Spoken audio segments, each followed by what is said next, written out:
আসসালামু আলাইকুম। আমি এখন বানাচ্ছি খুবই খুবই মজার একটা পাতাকপি আর মটরশুঁটি ভাজি। তৈরি করা যদিও সহজ, কিন্তু খাইতে যে কি মজা একবার বানালেই বুঝবেন। যারা সবজি খাইতে পছন্দ করেন অবশ্যই এই আইটেমটা একবার ট্রাই করবেন। আমি এখানে অর্ধেকটা বাঁধাকপি একটু মোটা মোটা করে কেটে নিয়েছি আর কি, যে বুঝতেই পারতেছেন। এখন এর মধ্যে আমি 1 টেবিল চামচ লবণ দিব, দিয়ে এইটাকে পানি দিয়ে মিনিট 10 ভিজায় রেখে তারপরে ধুয়ে ফেলবো।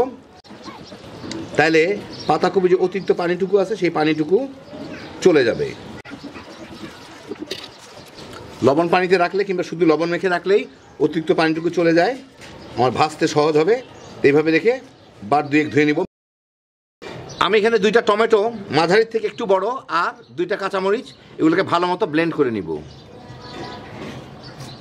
আমি এখানে 3 টেবিল চামচ তেল গরম করে নিয়েছি। এর মধ্যে আমি একটু ফোড়ন দিব, 1 চা চামচ জিরা, আধা চা চামচ কালি জিরা, 3টা মরিচ একটু ভেঙে নিয়েছি শুকনো মরিচ, আধা চা চামচ সফ, আধা চা চামচ জৈন অথবা আজওয়াইন। এটা খুব সুন্দর একটা ফ্লেভার দেয় আর অ্যাসিডিটি কন্ট্রোল করে। এটা খাইলে আমাদের সাধারণত অনেকের যা অ্যাসিডিটি হয় একটু কম হয় আর কি। যাই হোক, এগুলোকে একটু নাড়াচাড়া করে নিই।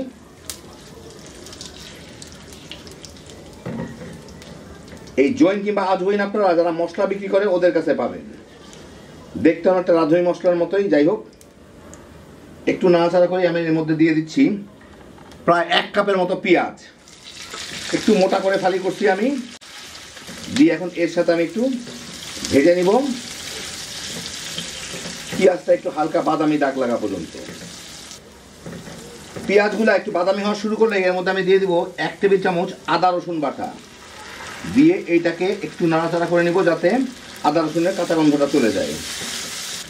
এই আধা মিনিটের একটু বেশি ভেজেই আদা রসুনের কাঁচা গন্ধটা চলে গেলেই আমি এর মধ্যে দিয়ে দিব ওই 2টা টমেটো আর 2টা কাঁচামরিচ যে আমি ব্লেন্ড করে রাখছি সেইটা।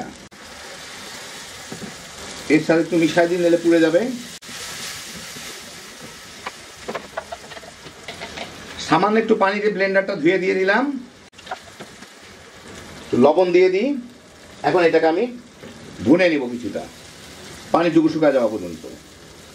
4-5 মিনিট ভুনে টমেটোর অতিরিক্ত পানিটুকু শুকায় গেলেই আমি এর মধ্যে দিয়ে দিচ্ছি, এখানে আছে 1 চা চামচ ধনিয়ার গুঁড়া, আধা চা চামচ করে জিরা, হলুদ, মরিচ আর একটু কাসুরি মেথি। কাসুরি মেথি হচ্ছে মেথি শাক শুকানো। শীতকালে প্রচুর মেথি শাক পাওয়া যায়, কেউ চাইলে শুকায় রাখতে পারেন, খুব সুন্দর একটা ফ্লেভার দেয় এটা। যাই হোক, এখন এর সাথে আমি একটু এটাকে ভুনে নেব ভালো মতো। চুলার জালটা মিডিয়ামে রাখছিলাম, একটু কমায় দিই। 3-4 মিনিট ভালো মতো ভুনে ভেজে তেলটা ছেড়ে দিলে এর মধ্যে আমি এখন ওই পাতাকপিগুলো আমি পানি ঝরা রাখছি ওগুলা দিয়ে দিব। একবারে দেওয়া যাবে না, 2বারে হয়তো দিতে হবে।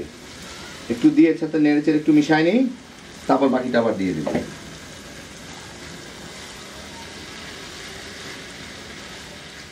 একটু কমে গেছে, এখন আর বাকিটুকু দিয়ে দিব। এখন এটাকে 4-5 মিনিট এইভাবেই মিশায় ভেজে নিব। 4-5 মিনিট ভেজে পাতাকপিটা বেশ নরম হয়ে গেছে। এখন আমি এটাকে মিডিয়াম আছেই, মাঝারি আছেই এইটাকে একটু ঢেকে দিব। পাতাকপি কিন্তু খুব একটা পানি ছাড়তেছে না, কারণ পানিগুলো আমি আগে লবণ দিয়ে কিছু পানি বের করে নিছি। মাঝে 2-3 বার নেড়ে দিব, একদম নরম হওয়া পর্যন্ত আমি এটাকে ঢেকে রান্না করব। 4-5 মিনিট রান্না করলেই হয়ে যাবে। 5-6 মিনিট ভেজে আমি এর মধ্যে এখন দিয়ে দিব প্রায় 1.5 কাপের মতো মটরশুঁটি, 4-5টা কাঁচামরিচ, লাল মরিচ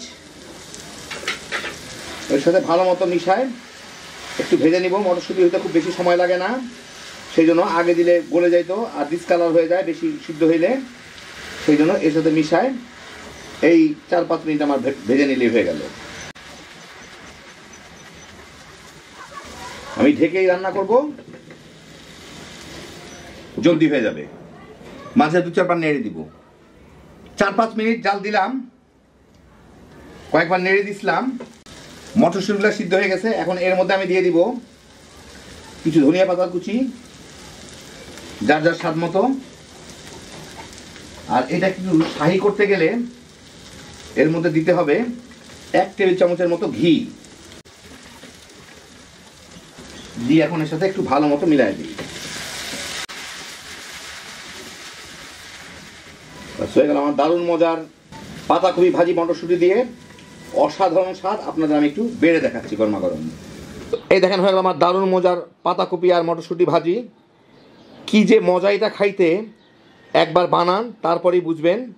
বাসায় মাছ মাংসের কোনো প্রয়োজন নাই, শুধু এটা থাকলেই ভাত কিংবা রুটি পরোটা তামা তামা করে খেয়ে ফেলাইতে পারবেন। যারা সবজি পছন্দ করেন তাদের জন্য হ্যাপি জোশের একটা আইটেম। আল্লাহ আপনাদের সবাইকে ভালো রাখুন, সুস্থ রাখুন, নিরাপদ রাখুন। ইনশাল্লাহ বেঁচে থাকলে আবার দেখা হবে। ফিয়ামানিল্লাহ।